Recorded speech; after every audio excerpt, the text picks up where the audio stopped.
یہ بات ہو گئی رسول اللہ کی آمد کی خوشی منانا، یہ صحابہ کرام سے ثابت ہے۔ ایک آخری بات جو بخاری شریف کی حدیث ہے، صحیح سند کے ساتھ ثابت ہے کہ رسول اللہ صلی اللہ علیہ وسلم جب مدینہ جا رہے تھے تو وہ ربیع الاول کا مہینہ تھا اور دن جمعہ تھا، دن پیر تھا، منڈے۔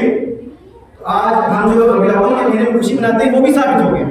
جو لوگ کہتے ہیں کہ رسول اللہ جو آج ہم جلوس بنا رہے ہیں نا، ان کی ہر ایک چیز کی دلیل میں نے آپ کو دیا کہ ربیع الاول کے موقع پر رسول اللہ مدینہ تشریف لائے، دن پیر کا تھا، اور رسول اللہ کی حدیث بھی ہے کہ رسول اللہ سے پوچھا گیا کہ رسول اللہ آپ یہ پیر کے دن کا روزہ کیوں رکھتے ہیں؟ تو رسول اللہ نے ارشاد فرمایا کہ آج کے دن میں پیدا ہوا تھا، آج کے دن میں اس دنیا میں آیا تھا، اس کی خوشی میں میں یہ روزہ رکھتا ہوں۔ رسول اللہ نے اپنی میلاد کی خوشی منائی، میلاد کا مطلب یہ ہوتا ہے کہ رسول اللہ کی پیدائش، رسول اللہ نے اپنی میلاد کی خوشی منائی۔ اب میں نے آپ کو باضابطہ قرآن حدیث کی روشنی میں یہ بات ثابت کر دی کہ اہل سنت والجماعت کا جو یہ عقیدہ ہے اور اہل سنت والجماعت کا جو یہ ضابطہ ہے اور جو یہ آج ہم آپ کر رہے ہیں، اصل یہ جو ڈی جے بجانا، ناچ گانا کرنا، میں اس کو بالکل ناجائز، وہ ہر علماء ناجائز کہیں گے، اس کی اصل میں کہہ رہا ہوں کہ جس طرح ایک سنی اور صحیح عقیدے کو جلوس نکالنا چاہیے درود پاک پڑھتے ہوئے، نعت پڑھتے ہوئے، اس کی اصل صحابہ کرام ثابت ہے اور ہر ثابت ہو گیا۔ میں نے آپ بیان کر دیا۔ اب آگے چل کر میں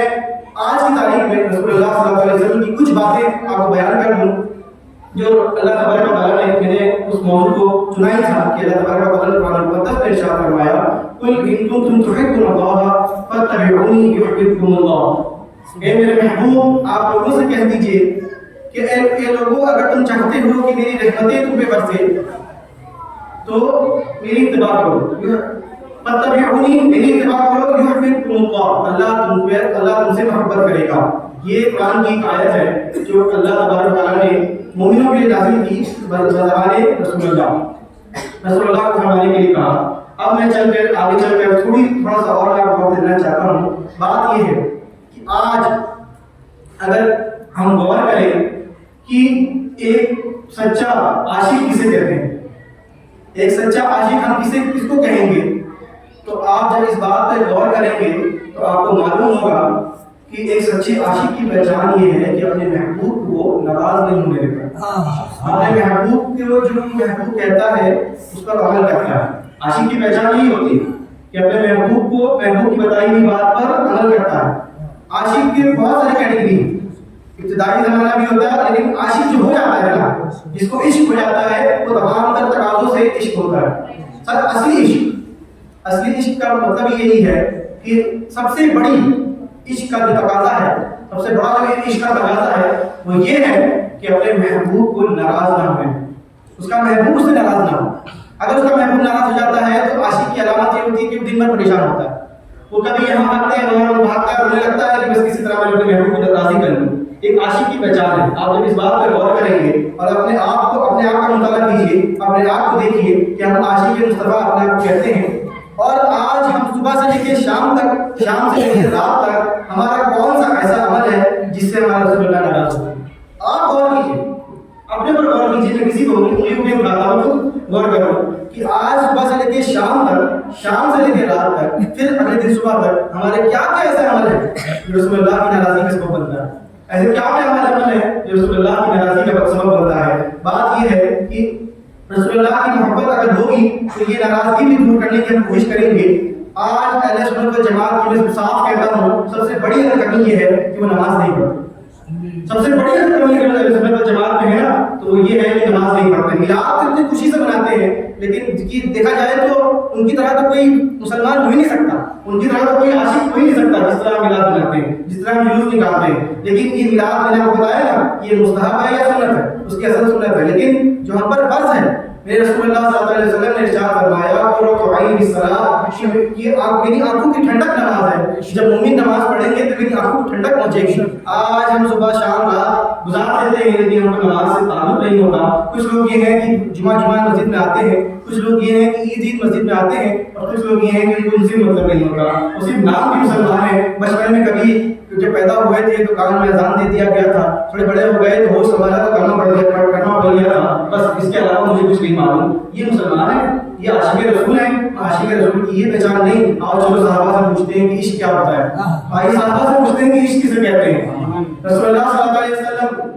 کہ صحابی حضرت ابوبکر صدیق رضی اللہ تعالیٰ عنہ، چھوٹے چھوٹے واقعے بیان کروں گا، چاہیے کہ آپ اپنے دلوں میں بسائیں، کانوں سے نہ سنیں، اپنے دلوں میں بسائیے، اپنے دلوں میں اتاریے، اس واقعے کو اپنے دلوں میں اتاریے. انشاءاللہ آج عزم کر کے اٹھیے کہ اگر ہم سے کوئی کمی رہ گئی ہو تو اس کمی کو دور کریں گے اور اپنے دل کو منور کریں گے اور اپنے دل میں سچی محبت بسا لیں گے. میں وہ واقعہ بیان کر دوں. حضرت ابوبکر صدیق جو ہے وہ ابتدائی زمانہ تھا اسلام کا، ایک جنگ ہوتی ہے، اس میں حضرت ابوبکر صدیق رضی اللہ تعالیٰ عنہ اسلام کے ساتھ ہوتے ہیں اور ان کے بیٹے وہ کفار کے ساتھ ہوتے ہیں. کفار اور مسلمان کی جنگ تھی. حضرت ابوبکر صدیق اسلام کے ساتھ ہوتے ہیں اور ان کے بیٹے کفار کے ساتھ ہوتے ہیں. جب وہ جنگ ختم ہو جاتی ہے بعد میں وہ ان کے بیٹے اسلام لے آتے ہیں اور حضرت ابوبکر صدیق سے کہتے ہیں کہ اے بیٹے فلاں جنگ، اے والد فلاں جنگ میں مجھے موقع ملا تھا کہ میں آپ کی گردن کو آپ کی تن سے جدا کر دوں. مجھے 3 بار موقع ملا کہ میں آپ کی گردن کو آپ کے تن سے جدا کر دوں، لیکن میں نے آپ کو والد سمجھ کر، آپ کی والد کی احترام کر میں نے آپ کی گردن کو آپ کے تن سے جدا نہ کی. حضرت ابوبکر صدیق کا جواب سنیے گا، بہت چھوٹا جواب، کیا کہتے ہیں، ایک عبارت، ایک لائن کی عبارت ہے. انہوں نے صرف اتنا کہا کہ اے بیٹے اگر مجھے ایک بار مجھے موقع ملتا کہ تیری گردن کو تیرے دھڑ سے جدا کر دوں، تو یہ نہ سوچتا کہ تو میرا بیٹا ہے، بلکہ میں یہ دیکھتا کہ تو اسلام کا دشمن ہے، میرے مصطفیٰ کا دشمن ہے. آپ دیکھیں کہ اپنے بیٹوں کو، اپنے باپ کو اپنے بیٹوں سے کتنی محبت ہوتی ہے، لیکن اس محبت سے بڑھ کر ان کو اسلام کی محبت تھی، محبت سے بڑھ کر ان کو رسول اللہ کی محبت تھی. ایک واقعہ اور بیان کر دوں. ایک انصاری عورت ہے جو رسول اللہ صلی اللہ علیہ وسلم کی عاشق ہے. ان کے بھائی، ان کے شوہر اور ان کے والد ایک جنگ میں شہید ہو جاتے ہیں. جلدی سے بیان کر رہا ہوں. ایک انصاری عورت ہے، ان کے بھائی، ان کے شوہر اور ان کے والد ایک جنگ میں شہید ہو جاتے ہیں. جب یہ بات اس عورت کو پتہ چلتی ہے، اس انصاری عورت کو پتہ چلتی ہے، تو وہ انصاری عورت زار قطار ہونے لگتی ہے اور اس انصاری عورت کو یہ بات پتہ چلتی ہے کہ اس جنگ میں رسول اللہ صلی اللہ علیہ وسلم بھی شریک تھے، تو زار قطار ہونے لگتی ہے. صحابہ کرام جب اس انصاری عورت کو دیکھتے ہیں کہ آخر کیا وجہ ہے کہ آپ کیوں اتنا رو رہی ہیں، تو وہ کہتی ہیں کہ مجھے میرے رسول کے پاس لے چلو، مجھ کو میرے رسول کے پاس لے کے چلو. تو وہ انصاری عورت کو صحابہ کرام رسول اللہ کی بارگاہ میں لے کے جاتے ہیں تو وہ رونا بند کر دیتی ہے اور خوش ہو جاتی ہے. اب وہ حیرت میں، صحابہ کرام حیرت میں آ جاتے ہیں کہ ابھی کچھ وقت پہلے تو یہ اتنا رو رہی تھی، اتنا یہ رو رہی تھی کہ سمجھ میں نہیں آ رہا کیا ہو گیا، اور ابھی خوش ہو رہی ہے، ابھی چپ بھی ہو گئی اور ساتھ ساتھ خوش بھی ہو رہی ہے. جو اس انصاری عورت سے پوچھا گیا، اپنے دلوں سے سنیے یہ جملے کو، اپنے دلوں سے سنیے گا، کانوں سے نہیں، اپنے دلوں میں اتاریے گا. تو انصاری عورت کہتے ہیں کہ مجھے اس بات کا غم تھا کہ میرے حضور کو کوئی تکلیف نہ پہنچ گئی ہو. میں اس لیے رو رہی تھی کہ مجھے جب پتہ چلا کہ میرے رسول بھی اس جنگ میں شریک ہیں تو مجھے اس بات کا رونا آ رہا تھا کہ میرے رسول کو کوئی تکلیف پہنچ گئی ہوگی، میرے رسول کو کوئی چوٹ پہنچ گئی ہوگی، اس لیے میں رو رہی تھی. اب میں خوش اس بات سے ہوں کہ میرے والد کو حضور کی بارگاہ میں قربان ہونے کا موقع ملا، میرے شوہر کو حضور کی بارگاہ میں قربان ہونے کا موقع ملا، میرے باپ کو حضور کا، میرے بھائی کو حضور کی بارگاہ میں قربان ہونے کا موقع ملا. یہ انصاری عورت کا ایک چھوٹا سا واقعہ. آپ دیکھیں کس طرح حضور سے محبت تھی، پورا گھر لٹ گیا. اگر دیکھا جائے لٹا نہیں بلکہ اور ان کو رسول اللہ نے فضیلت سے نوازا. عام لفظوں میں کہوں تو ان کا گھر لٹ گیا، لیکن ان کی خوشی کا اظہار دیکھیے، ان کی عشق کا مرتبہ دیکھیے، ان عشق کا لیول دیکھیے کہ کتنا تھا. رسول اللہ کی بارگاہ میں وہ خوش ہو رہی ہیں کہ رسول اللہ کو کوئی تکلیف نہیں ہوئی اور رسول اللہ کی بارگاہ میں میرے گھر والوں کو قربان ہونے کا موقع ملا. یہ بات میں نے آپ کو بیان کر دی. اب آخری میرا ٹاپک ایک یہ بیان کر دوں کہ آخر ہم عشق کریں تو کیوں کریں. عشق کرنے کی وجہ بھی تو ہونی چاہیے نا. یہ میں نے عشق بیان کر دیا کہ عشق کس طرح کرنا ہے. اب آخری ٹاپک میری یہ ہے کہ عشق ہم کس طرح کیوں کریں، کسی انسان سے ہم عشق کیوں کریں جس سے ہم نے دیکھا نہیں. میں آپ پوچھ رہا ہوں، ایک وہ تحریر بنا رہا ہوں. شروعات میں ایک بات سے کہنا چاہتا ہوں کہ آخر ہم عشق کریں تو کیوں کریں، اس میں کیا وجہ ہے کہ ہم رسول اللہ صلی اللہ علیہ وسلم سے عشق کریں. ایک بار دوسری پڑھی میں آگے بیان کروں گا.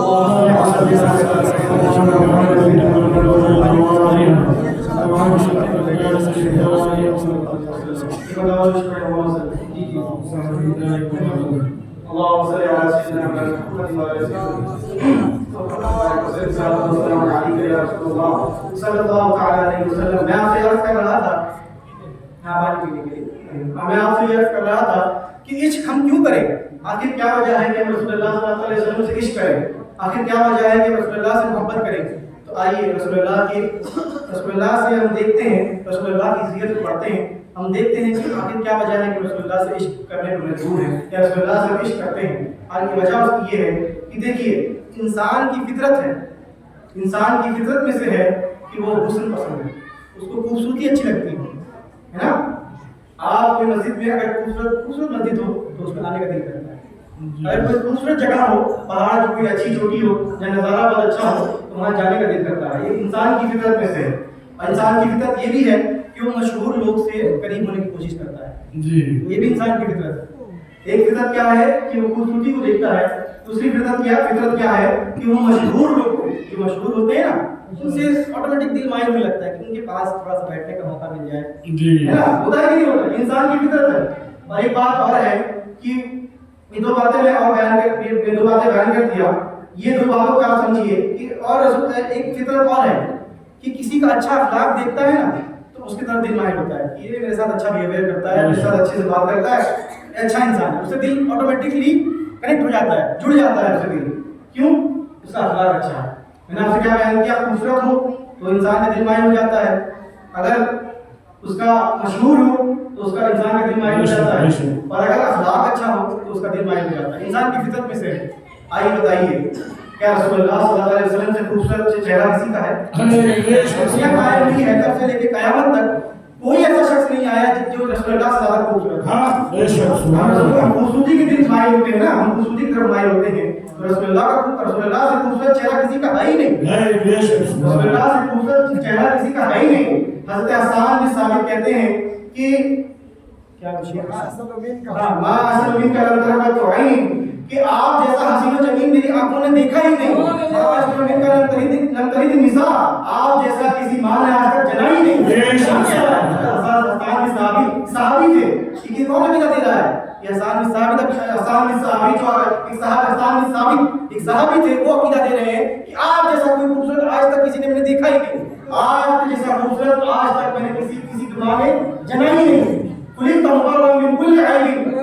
اللہ نے آپ کو ہر عیب سے پاک بنا دیا، مجھے تو یہ گمان ہوتا ہے کہ حسان بن ثابت کہتے ہیں کہ مجھے تو یہ گمان ہوتا ہے کہ اللہ نے آپ کو آپ کی مرضی سے پیدا کیا۔ یہ عقیدہ کون دے رہا ہے؟ یہ عقیدہ کون دے رہا ہے؟ آج کے مولوی دے رہے ہیں؟ نہیں، حسان بن ثابت دے رہے ہیں، صحابی ہیں، وہ بیان کر رہے ہیں کہ ہم کو تو یہ آج ہم کہتے ہیں کہ رسول اللہ کو ہر چیز کا علم تھا، حسان بن ثابت کے خود کہہ رہے ہیں کہ مجھے تو یہ گمان ہے کہ اللہ نے آپ کو آپ کی مرضی سے پیدا کیا۔ وہ خود اللہ نے پوچھا کہ اے نبی بتا کہ تیری صورت کس طرح بناؤں، یہ کون عقیدہ دے رہا ہے؟ حضرت حسان بن ثابت رضی اللہ تعالیٰ عنہ عقیدہ دے رہے ہیں۔ ایک واقعہ اور بیان کر دوں پھر اختتام، بس ختم جی۔ ایک واقعہ یہ ہے، نعرہ تکبیر، نعرہ تکبیر، نعرہ رسالت، آواز نہیں آ رہی ہے، نیند آ رہی ہے کیا؟ نعرہ رسالت، نعرہ رسالت، جشن آمد نبی، جشن آمد نبی۔ میں آپ کو عرض کر رہا تھا کہ ایک انسان جو ہے حسن پسند ہوتا ہے، خوبصورتی کو دیکھتا ہے تو دل اس کی طرف مائل ہوتا ہے۔ میں نبی صلی اللہ علیہ وسلم مدینہ سے تھوڑے باہر تشریف لے گئے اور بازی میں ایک قبیلہ پڑاؤ کیا ہوا تھا، اپنا خیمہ لگایا ہوا تھا۔ ان کے پاس ایک سرخ رنگ کا اونٹ تھا، ڈارک براؤن کلر کا اونٹ تھا، اور عرب میں ڈارک براؤن کلر کا اونٹ ہوتا ہے، اس کی قیمت بہت زیادہ ہوتی ہے، بڑا قیمتی ہوتا ہے۔ تو رسول اللہ کا اونٹ پسند آتا ہے، تو رسول اللہ اپنے لوگوں کے پاس جاتے ہیں اور کہتے ہیں کہ کیا یہ اونٹ بیچتے ہو؟ انہیں بیچنا تھا کہ نہیں بیچنا تھا؟ وہ لیکن وہ کہتے ہیں کہ ہاں ہم بیچتے ہیں، ہم کو بیچنا ہے۔ تو رسول اللہ کہتے ہیں کہ میں تو تجارت کی نیت سے باہر نہیں آیا ہوں، مدینے کے باہر جو میں تو سیر کی نیت سے آیا تھا، تجارت کی نیت سے نہیں آیا ہوں۔ تم ایسا کام کرو کہ تم یہ مجھے دے دو، میں پاس ہی میں رہتا ہوں، تھوڑی دیر میں میرے صحابہ تمہارے پاس آئیں گے، اس کی رقم ادا کر دیں گے۔ وہ لوگ مان جاتے ہیں کہ ٹھیک ہے آپ لے جائیے۔ وہ اونٹ رسول اللہ صلی اللہ علیہ وسلم مدینہ لے کے آ جاتے ہیں۔ رسول اللہ جا رہے ہوتے ہیں، وہ لوگ رسول اللہ کو دیکھ رہے ہوتے ہیں۔ رسول اللہ جب اوجھل ہو جاتے ہیں، آنکھ سے اوجھل ہو جاتے ہیں، تو تھوڑی دیر کے بعد ان کو ہوش آتا ہے اور کہتے ہیں کہ ایک آدمی آیا تھا اور ایک اونٹ لے کے چلا گیا، کیا تم نے اس کا گھر پوچھا تھا، ایڈریس پوچھا تھا؟ میں نے نہیں، ایڈریس تو نہیں پوچھا تھا۔ تو دوسرا شخص کہتا ہے کہ ایڈریس تو چھوڑو، جب وہ بولتا تھا تو اس کے منہ سے پھول گر رہے تھے. بولا کہ ایڈریس چھوڑو، جب وہ بول رہا تھا تو اس کے منہ سے پھول گر رہے تھے. دوسرا شخص کہتا ہے کہ بولنے کی بات کرتے ہو، جب وہ نظریں اٹھا رہا تھا تو اس لگا جیسے پہاڑ ریزہ ریزہ ہو رہے ہیں. یہ کون کہہ رہا ہے؟ یہ کون بیان کر رہا ہے؟ یہ اس وقت کے جو ابھی اسلام میں شامل نہیں ہوئے تھے، لیکن اس وقت کے صحابی، جو صحابی کا یہ واقعہ ہے جو اسلام سے مشرف نہیں ہوئے، وہ کیوں بیان کر رہے ہیں کہ وہ جب بولتے تھے تو ایسا لگتا تھا کہ منہ سے پھول گر رہے ہیں، جب وہ نظریں اٹھاتے تو ایسا لگا جیسے پہاڑ ریزہ ریزہ ہو رہا ہے. پھر اسی یہی بات چل رہی تھی، تب رسول اللہ صلی اللہ علیہ وسلم کی حسن کی تعریف کر رہے تھے. تو ایک شخص کہتا ہے کہ تم ان کی حسن کی تعریف کر رہے ہو، اور انہوں نے تمہارا قیمتی اونٹ ہتھیار کر کے چلا گئے. اپنا تیور دکھا کر، اپنا حسین و جمیل چہرہ دکھا کر اونٹ کو ہتھیار کر کے چلے گئے. تو جو خیمے کے امیر تھے، ان کی جو عورت ہوتی ہے، وہ کہتی ہے خبردار ان کو ہتھیار نہ کہنا، خبردار ان کو ہتھیار نہ کہنا. تو وہ لوگ جو باہر کھڑے تھے وہ لوگ کہتے ہیں کہ اچھا چلو ٹھیک، کوئی تم کو جانتا ہے. اس عورت نے کہا کہ اگر وہ رقم نہ ادا کرے تو میں اس کی طرف سے رقم ادا کروں گی. اس عورت نے کہا کہ اگر وہ رقم ادا نہ کرے تو میں اس کی طرف سے رقم ادا کر دوں گی. تو جو لوگ کھڑے تھے ان کو اطمینان ہو گیا، چلو کوئی تم کو جانتا ہے. تو اس عورت سے پوچھا گیا کہ کیا تم اس کو جانتے تھے؟ نہیں، میں بھی نہیں جانتی تھی، لیکن جس کا چہرہ ہے وہ خوبصورت ہو، وہ کبھی جھوٹ نہیں. کون خوبصورتی بیان کر رہا ہے؟ صحابہ کرام خوبصورتی بیان کر رہے ہیں کہ کتنا حسین و جمیل ہے ان کا چہرہ تھا. تھوڑی دیر کے بعد رسول اللہ کے غلام ان کی بارگاہ میں تشریف لاتے ہیں اور ان کی قیمت ادا کرتے ہیں اور ساتھ میں ضیافت کے لیے کچھ کھجوریں ادا دیتے ہیں. تو کہتے ہیں کہ ہم تو قیمت کا کہنا، ہم خود رسول اللہ کی بارگاہ میں بک گئے، ہم تو خود ہی رسول اللہ کی بارگاہ میں بک گئے ہیں، اور تمام کے قبیلے کے والے رسول اللہ کی بارگاہ میں جاتے ہیں اور مشرف بالاسلام ہو جاتے ہیں. اللہ کا صرف چہرہ دیکھ کر وہ مسلمان لوگ ہو جا رہے ہیں. واقعات بے شمار ہے. آپ سیرت کی کوئی آپ کو مطالعہ کرنے کی نہیں کہہ رہا ہوں، سیرت کی کتابیں آپ مطالعہ کیجیے، واقعہ آپ کو بے شمار ان کی حسین، ان کے چہرہ، ان کے قد، ان کا بولنا، ان کی آنکھیں، ان کا زلف، بے شمار ان کے واقعات مل جائیں گے. میں نے دوسری مثال میں نے آپ سے کہی تھی کہ ایک تو میں وجہ بیان کیا تھا نا کہ انسان کو اگر کسی سے محبت کرنی ہے تو اس کی یہ وجہ ہے کہ اگر خوبصورت ہو تو محبت ہوتی ہے. میں نے آپ کو وجہ بیان کرتی تھی رسول اللہ خوبصورت بھی تھے. میں نے دوسری وجہ بیان کی کہ انسان کی فطرت میں سے ہے کہ وہ مشہور لوگوں سے محبت کرتا ہے. تو مجھے بتائیے کہ رسول اللہ سے زیادہ کوئی مشہور اس دنیا میں ہے؟ کوئی نہیں ہے. جتنا ذکر رسول اللہ صلی اللہ علیہ وسلم کی اس دنیا میں ہوتا ہے نا، اتنا ذکر کسی کا نہیں ہوتا. آج ہم ذکر کر رہے ہیں، ہم سو جائیں گے تو ادھر یو کے میں کوئی ذکر کرے گا، وہ سو جائیں گے تو ہم ذکر کریں گے، ہم سو جائیں گے تو کوئی اور ذکر کرے گا. جتنا رسول اللہ کا ذکر، جتنا رسول اللہ صلی اللہ علیہ وسلم اس دنیا میں مشہور ہے نا، اتنا کوئی انسان مشہور نہیں ہے. تو اگر ہم شہرت کی بنیاد پر اگر ہم عشق کرنا چاہیں تو یہ بتائیے کہ رسول اللہ صلی اللہ علیہ وسلم سے زیادہ کوئی مشہور نہیں ہے. میں نے دو وجہ بیان کی. ایک پہلی وجہ اگر خوبصورت ہے تو رسول اللہ صلی اللہ علیہ وسلم سے خوبصورتی دیکھ کر عشق ہوتا ہے نا، رسول اللہ کا میں نے خوبصورتی بیان کر دی. دوسرا سب سے مشہور کوئی ہوتا ہے تو اس کی طرف دل مائل ہوتا ہے. سب سے اگر کوئی مشہور کوئی ہے اس کائنات میں، اس کائنات میں کیا عرش پہ کا سب سے زیادہ مشہور ہے، سب سے زیادہ ذکر اگر کسی کا ہے تو رسول اللہ کا ہے. ان اللہ و ملائکتہ یصلون علی النبی یا ایھا الذین آمنوا صلوا علیہ وسلم تسلیما. کہ اے لوگوں، میں اللہ بھی درود پڑھتا ہے، ان کے ملائکہ بھی درود پڑھتے ہیں. اللہ کوئی کام نہیں کر رہا لیکن رسول اللہ بھی درود پڑھ رہا ہے. ان کی شان دیکھیے، اللہ کی شان بیان کر رہا ہے کہ عرش پر بھی ان کی دھوم ہے. سب سے مشہور اگر کوئی ہے تو رسول اللہ صلی اللہ علیہ وسلم ہے. اور آخری بات سیرت کی بنیاد سے، جو انسان کسی انسان سے اگر محبت کرتا ہے تو سیرت دیکھتا ہے، اخلاق دیکھتا ہے، بیہیویئر دیکھتا ہے. کسی کا اچھا بیہیویئر ہو جائے تو اس کو آٹومیٹک محبت ہونے لگتی ہے. اب میں رسول اللہ کا صرف ایک مثال دے کر ان کا بیہیویئر بیان کرنا چاہتا ہوں، ان کی سیرت بیان کرنا چاہتا ہوں. ان کا بیہیویئر یہ تھا کہ رسول اللہ صلی اللہ علیہ وسلم کی مسجد لگی ہوئی ہے، صحابہ کرام بیٹھے ہوئے.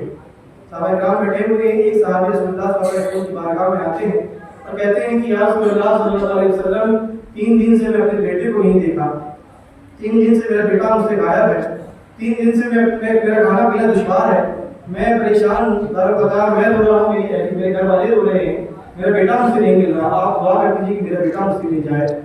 تو صحابہ کرام جو رسول اللہ کے ساتھ بیٹھے ہوتے ہیں وہ کہتے ہیں کہ فلاں باغ میں نے تمہارا بیٹے کو کھیلتے ہوئے دیکھا ہے ابھی تھوڑی دیر پہلے. صحابہ کرام جو اس مجلس میں بیٹھے ہوتے ہیں تو ان میں سے ایک صحابی کہتے ہیں کہ میرے سارا باغ میں تھوڑی دیر پہلے تمہارے بیٹے کو کچھ بچوں کے ساتھ کھیلتے ہوئے دیکھا. تو صحابی جانے لگتے ہیں تو رسول اللہ ان کو روکتے ہیں اور پوچھتے ہیں کہ جلدی صاحب یہ رسول اللہ 3 دن سے اپنے بیٹے سے نہیں ملا تو جلدی تو ہوگی. میں کہا بالکل جاؤ, ان کو روک نہیں رہا. جانے سے پہلے بس اس بات کا خیال رکھنا کہ وہاں جا کر اپنے بیٹے کو بیٹا کہہ کے نہ پکارنا, بلکہ اس کو اس کے نام سے پکارنا. اگر زید نام ہوگا تو کہنا اے زید آ جاؤ. اپنے بیٹے کو اے بیٹے, اے میرے پیارے بیٹے, اس طرح نہ پکارنا. یہ رسول اللہ ایک ادب سکھا رہے ہیں. اب ان صحابی نے رسول اللہ سے پوچھا کہ آپ کی وجہ کیا ہے؟ بیٹا تو میرا ہی ہے, میرا اپنا بیٹا ہے. اگر میں اپنے بیٹے کو بیٹا کہہ کے نہ پکاروں تو اس میں اگر پکار بھی لوں تو کیا حرج ہے؟ اگر اپنے بیٹے کو بیٹا کہہ کے اگر پکار بھی لوں تو اس میں کیا حرج ہوگا؟ رسول اللہ صلی اللہ علیہ وسلم نے ارشاد فرمایا, دلو کان سے نہیں دل سے سنیے گا. بار کہہ رہا ہوں, دلوں میں تاریخ اس باتوں کو کہ رسول اللہ صلی اللہ علیہ وسلم نے ارشاد فرمایا کہ ہو سکتا ہے جن بچوں کے ساتھ وہ کھیل رہا ہو ان میں کوئی یتیم ہو.